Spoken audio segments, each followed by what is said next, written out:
తెలంగాణ భవన్లో మాజీ మంత్రి హరీష్ రావు మాట్లాడుతున్నారు. ఇప్పుడు లైవ్ చూద్దాం. మరొక వైపు కబ్జాలు పెట్టడం, ఈ రకంగా ఇవాళ కాంగ్రెస్ ప్రభుత్వం అనేక కుట్రలకు పాల్పడతా ఉంది.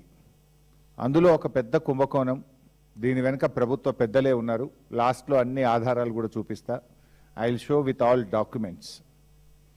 రక్షకుడే భక్షకుడైంది. ఇక్కడ భూములను కాపాడవలసిన వాడే భక్షిస్తున్నాడు.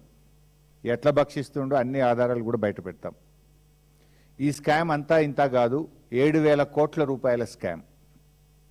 హైదరాబాద్ నడుబొడ్డున 7,000 కోట్ల రూపాయల భూ కుంభకోణానికి ఈ ప్రభుత్వ పెద్దలు దాంట్లో భాగస్వాములు.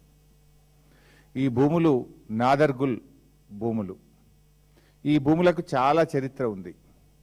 ఈ భూములను ప్రభుత్వ భూములుగా డిక్లేర్ చేయాలని ఉమ్మడి రాష్ట్రంలో చంద్రబాబు నాయుడు పోరాటం చేసినాడు. రాజశేఖర్ రెడ్డి గారు ఈ భూములను ప్రభుత్వ భూములుగా ప్రకటించారు.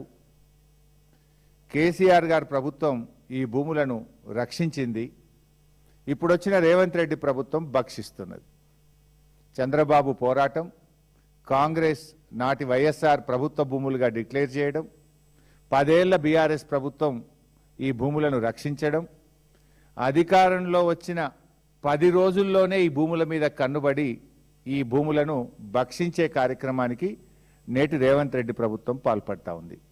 ఎట్లా పాల్పడ్డది, ఎప్పటి నుంచి స్టార్ట్ అయింది, దీని కుట్ర కుతంత్రం మొత్తం కూడా ఈరోజు బట్టబయలు చేయబోతా ఉన్నాం, ప్రజల ముందు పెట్టబోతా ఉన్నాం.